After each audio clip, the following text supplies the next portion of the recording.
How's everyone doing?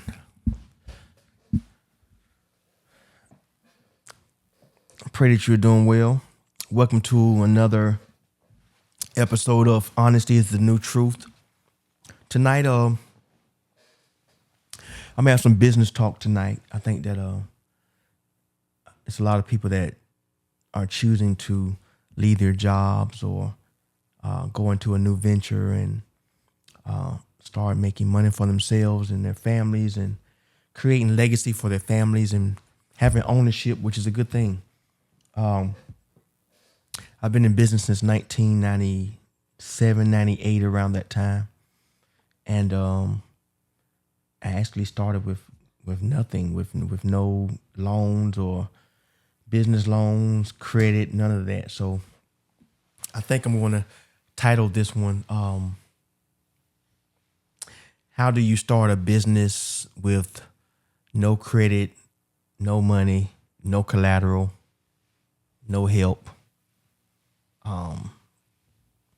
just faith, and that's enough actually. Having faith is the number one thing that's more important than any of the things that I named actually. So I'm not going to give you the long story, but I just want to talk to people because I know how it is. It's like a lot of times we watch some of these podcasters and shows, and they talk to you in a way like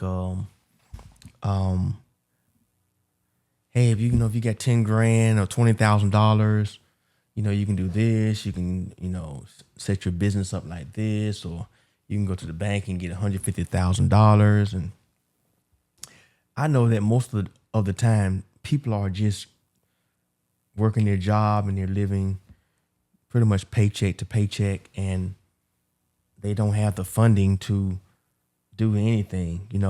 When I first started, I went to a bank to get a business loan when I was younger in my 20s. And I asked the young lady, hey, I want to get a business loan. I'm trying to open this and do this. She gave me like a stack of papers like this to fill out, and they had questions and things like, hey, what kind of assets do you have? What do you have for collateral? And I didn't have any of that stuff, man. I didn't have really money in the bank or no collateral, no assets, no credit. So when she gave me that, she said, yeah, just fill this out and we take a look at it. So in my head, I was thinking, man, by the time I fill this out, I'll be in business. And that's what happened. So what I did, I just worked my jobs and I saved money, and I put money to the side. One of the locations I was working at was an Amoco station. It had a car wash behind it, and I basically started doing my car washing business out of that, my detailing business out of that. Later on, I got a multi-million-dollar contract, over time with the airport, and that's how I was able to make my first $1 million around 23, 25 in that era. I think that from that point, I started kind of spawning off into other businesses, like the restaurant business that I, still currently have. I end up opening over 37 restaurants. I would have to fact check it, but I'm definitely 33, 34, 35 restaurants. So over a span of since 1998, 2000, 26 years, I've opened that many, and I've never really taken money from a bank. Never have got any large loans from a bank, like millions of dollars to fund myself. I always, by the grace of God, I've been self-funded. And what I mean by that is I've always used my funds. If it came from the bank, it was from my credit cards or my personal cash. And I don't suggest that everyone do it this way. I'm just telling you the way I started is how I eventually kept it going. And what it has done is kind of made the company be virtually pretty much debt free. We don't owe millions of dollars or anything like that. I do have some debt, and some debt is good actually to have, in a way, if it's usable debt, if it's debt that's pushing the business forward and it's not hurting the business. And I have been in both situations. But the restaurant business is something that I feel I do well. I also feel like I made a lot of mistakes in it. So I actually can teach, people and entrepreneurs about the restaurant business or business in general, just with the marketing and employees and the back end part of the business that a lot of people don't talk about. Having your business structure set up the right way, whether it's a LLC, S corp, C corp, things like that of that nature. I won't get into too much of that today because that can get a little complicated. I kind of want to talk to the person that's don't know anything about this. Just setting up your business. The easier way I would suggest you set your business up if you want to start any business, just setting your business up, preferably. I don't want to say preferably because people might have some different views on the company structure. It depends on what you're trying to do with your company and where you're trying to take it. If you're trying to scale your business to be multiple units or a large conglomerate or having 150, 200 employees, then you may want to set it up different. But I set mine up initially as just a LLC. And with the LLC, you can do a doing business as under the LLC. So that mainly means that, say your LLC is ABC LLC, and you're doing business as Yolanda's Realty. You're doing Yolanda's Hairstyling, Yolanda's Shoe Depot. So you can have separate doing business as ABC LLC, doing business as multiple businesses. And I think it's 5 to 7. You have to fact check that. I'm not sure about the top of my head, but it's multiple DBAs, doing business as, that you can use under the LLC for your company. Once you get that, you get your bank account, you get your Duns and Braggs number, which is basically a credit, the credit source for your business that shows that, hey, this company pays its bills on time. And you get a score for that, like a credit score. You get a paydex score. I think that paydex score, the top number is 80. Like on the credit score, the top number is 850. A paydex score for your Duns and Braggs EIN and your business is a paydex score. Dun and Braggs numbers is basically the number you get that associated with your business, that shows your business to be credit worthiness to get loans and things like that. Not getting too deep into that. And if I say something wrong, I'm just talking, kind of out of my head now, just from what I know. But I think that entrepreneurs that are just getting into business, some people may do sole proprietorships, that they just use their social security number. I don't recommend that because that makes you kind of fully liable for the business. And LLCs is kind of similar, but it does have some guidelines in it that kind of identifies you from the business, and you want to separate yourself from the business, especially if you have family and you kind of want to keep the business separate. You don't want liabilities affecting your personal assets. And that's why I don't recommend doing personal guarantees for things if you can help it. And I'll talk a little bit more about that later as we talk.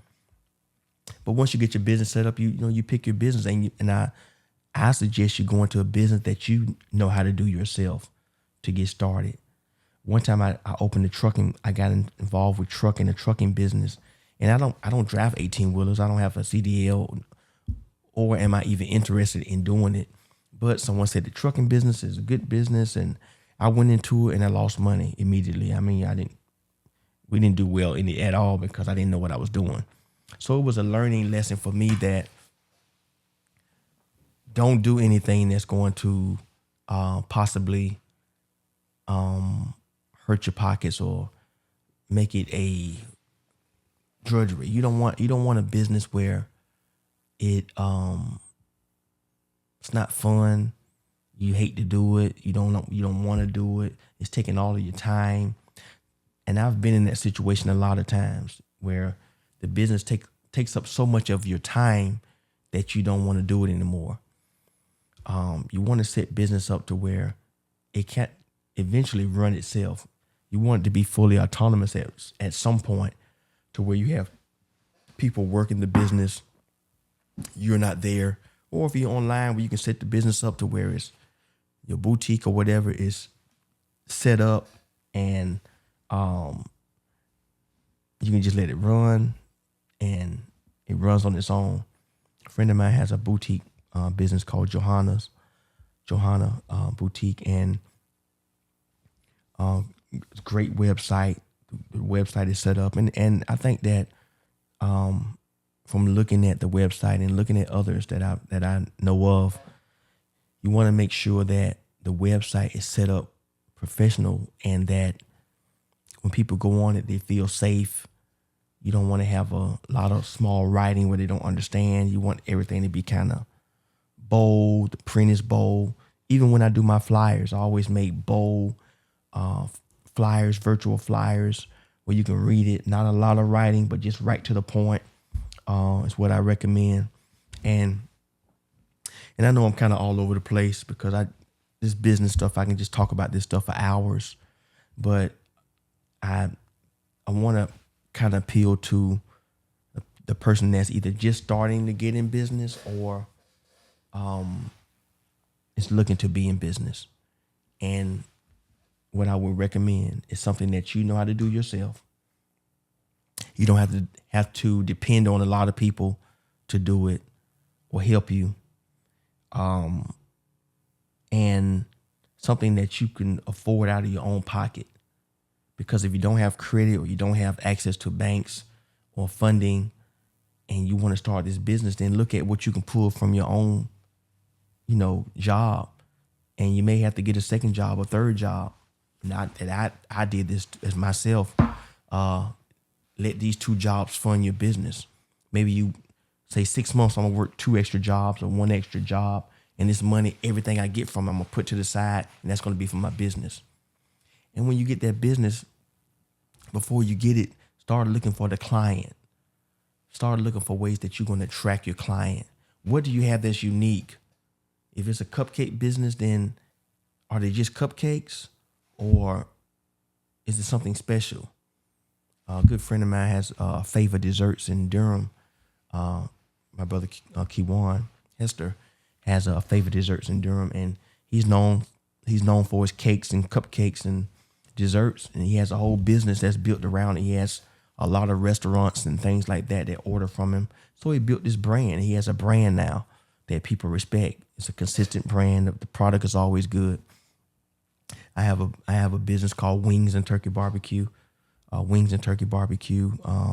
If you don't know, it's in Wake Forest, North Carolina, and we also do a pop-up with Favor Desserts in Durham. And we have a brand that's been around for a while, that's been consistent, that's been very consistent. And the customers, they know our food, they know our brand. The food pretty much tastes the same all the time. And in business, you want to have some consistency, some continuity in your business, because you want to be able to, you want customers to come to you and they know your product. They know you got a good product. If you look at some of the franchises like Chick-fil-A and places like that, for the most part, you're going to know the food is going to be pretty much consistent. McDonald's is going to be pretty much consistent. Burger King going to be pretty much consistent. They have a blueprint on how they do their business and how their food is supposed to taste, and they make it the same anywhere you go in the country for the most part. It's pretty much tastes the same. Overseas things, taste different. They have different items on the menu based off the demographic. But for the most part, these franchises are going to taste the same. And I try to give my company, and you may want to think about this. You want to give your business a big box feel. You want your business to feel like a franchise, even if it's one. You want it to look so professional with the website, the nomenclature, everything that's involved with your business, even down to the T-shirts, the clothes.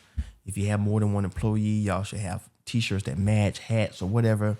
It should be some nomenclature on everything that you do to support your business. I think that it has to be set up and structured in a way to where it's ready to scale. If it's a scalable business, if it's a cupcake business, and I'm just using that as as an example. If it's a cupcake business, then what's different about it? When you bite into the cupcake, do you have fruit inside of it, or is it something different? Because it's a lot of cupcake businesses, but what makes yours stand out? And then once you have something that stand out, then you market that. You may have a burger business, right? I have a burger business. I have a Philly steak company called Philly Steaks NC. I have a burger restaurant called Dave's Burgers, also in Wake Forest. And I try to, when I market the business, I don't market a regular cheeseburger. Even though they're different, they taste good. I think we prepare them different. I don't just market that. I market the ones that people haven't had. Like the Dave's Smack Mac burger has like mac and cheese on top, and we don't use buns. We use like real like Texas toast and garlic toast for the bun. So I market things like that as opposed to just a regular cheeseburger, because a regular cheeseburger you can get from a lot of places that are great cheeseburgers, you know. So even with our Philly steaks, I market the original Philly steak that people know about, but we also have a jerk chicken Philly steak. We also have a salmon Philly steak. So I market things that people are not used to. And I think in your business, you should market things that's different. So if you sell t-shirts, then why don't you sell a t-shirt that's maybe talk more about, you know, religious things, or Christ or Jesus, or, you know, something that's going to kind of catch people's eye. You know, you may want to have a certain line of t-shirts. You may have a line of t-shirts that has gold flake on it or something that costs more, you know. But if you do a regular t-shirt that people can get from anywhere, then it doesn't stand out. And you want things that's going to have a viral effect to it, meaning if it's on TikTok or if it's on Instagram or Facebook, it's so different that people come to your restaurant or come to your business just for that, or come to your boutique just for that, or come to your shoe shop just for that. If you're a realtor, your experience is different. You may have a VIP concierge type real estate business to where it's more boutique, where, you know, the whole feel of it is more aristocrat, where it's, you know, you feel like the whole experience make you feel extra important. You know what I mean? So it's so many things that you can do. My restaurant, Wings and Turkey Barbecue, we had a Thanksgiving style stuffed turkey leg that went viral and had almost 10 million views or more. And that particular item, although we were already established in the community, that particular item took us over the top online and TikTok. And, you know, the young lady general manager, her face is basically on the business to sell it, and they recognize in their places now. And some of the employees and Unc, we call him Unc, he does the collard greens. He has his own movement. So what I do is each brand that I have, my goal is to build each brand up separately and give them online presence. At one time, I didn't really use the online like that, but I know now it's almost like a necessity that people recognize your business and are able, and you're easy to find on Google. You have to have that straight, get your Google back end right on it, where your date, your address and your times to be open are all consistent and accurate. And having that online presence pushes your business a lot of times to the next level, like it has done for us. So my goal is to build each brand up separately, where they stand on their own separately. And with that, a lot of that is free advertising. When I first started in the 90s, you had to go around and you had to buy, you know, I know this is a nostalgic statement, but you used to have to buy spots in the yellow pages or in a newspaper or hand out flyers. I know I'm aging myself, but that's cool. But these are things that we had to do. We had to give out flyers and do a lot of work to get the exposure that you can basically get now, just taking a picture of your food and pressing a button, and it goes on TikTok or Instagram or Facebook, and it possibly could go viral. And you wake up the next day and there's a line of people out the door that you can't even keep up with. You know what I mean? So that's the blessing of the new age of how things work. You know, it's a pros and cons to it, because people can really like you or they can really not like you. But we try to be more always on the like side, and we like to promote to a demographic that's multicultural. We want everyone to try food. So and in saying that, if you do advertise this way on TikTok, Instagram, Facebook, and some of the other outlets, school and different things like that, I don't know, school's really a advertising brand. But anyway, long story short, if you do decide to use one of these platforms, just keep in mind that you can get inundated with customer base and flow. And you have to be careful of that, because you have to be able to keep up with the business and the flow of the business and the popularity of the business, because that can be good and bad, because you can have 10,000 people show up and you only can service 100 of them. So you have 9,900 people, 9,900 people mad and online saying you was too slow, you couldn't handle the business, you couldn't handle the influx, or it also can hurt your quality, because now you're used to making 100 cupcakes a day. Now you making 10,000, and you don't have the manpower for it. You don't have the funding to front the money to buy the product sometimes to be able to service 10,000 people, because you prepare for 100 people. So you got to be careful. A lot of people want to get the viral moment, or they want to get a influencer to come in and give them a review. Some good friends of mine over at Food Trap, Raleigh's Food Trap. I'm sure you heard of them. They do an excellent job in marketing and helping these businesses, man. They go out and do food reviews, and if they like you, they put you on their page, and they have a large following. I mean, they have a large, I don't like to use the word following, but they have people that respects their opinion on food and products.